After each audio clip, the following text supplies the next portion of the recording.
everyone, and welcome. So, you know the bright, super polished world of K-pop, right? Well, in the middle of all that, one group dared to be totally different. They embraced rock, metal, and even a horror concept. This is the incredible story of Dreamcatcher and how they carved out a space that's entirely their own.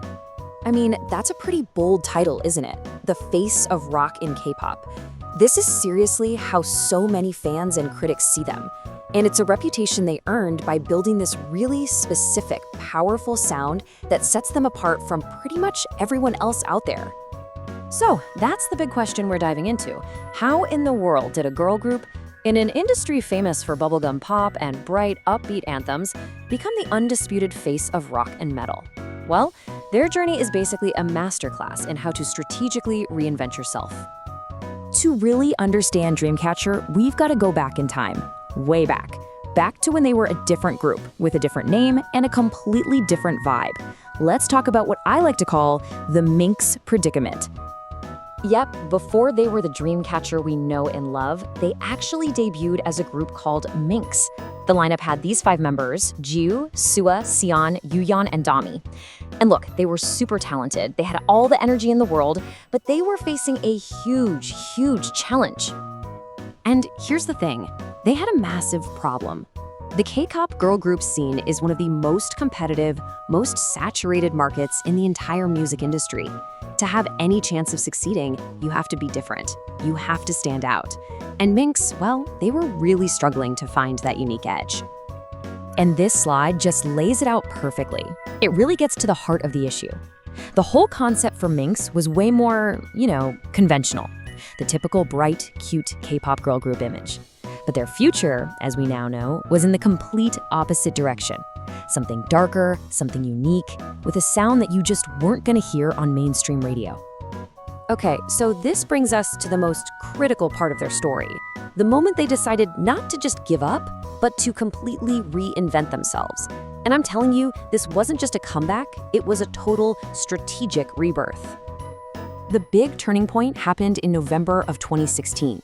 Their company made an incredibly calculated and seriously bold decision. Instead of just disbanding the group, they decided they would do a complete rebrand and re-debut them from the ground up. And this wasn't just a shot in the dark, it was a methodical 4-step plan.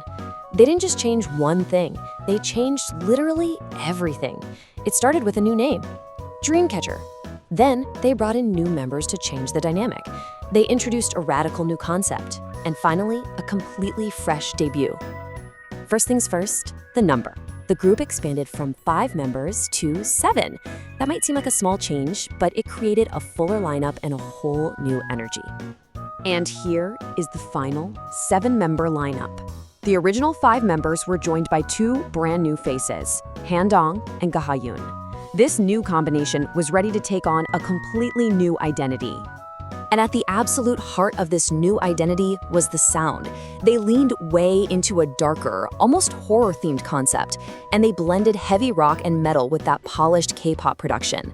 This was their new weapon. This was their signature. And they moved fast. I mean, really fast. The announcement came in November 2016, and just 2 months later, boom.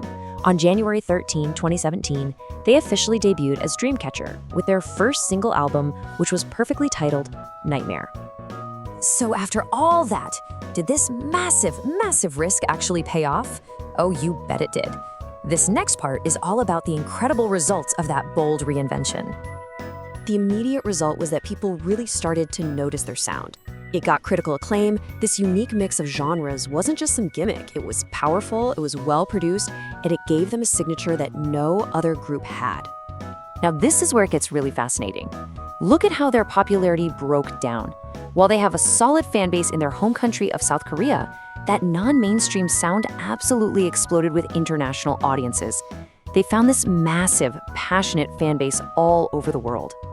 So when you boil it all down, the signs of their success are crystal clear. They built one of the most dedicated international fan bases out there, known as Insomnia. Because of that, they developed a reputation for always being on tour overseas. And maybe most importantly, they cemented a totally unique identity that makes them stand out in a ridiculously crowded industry.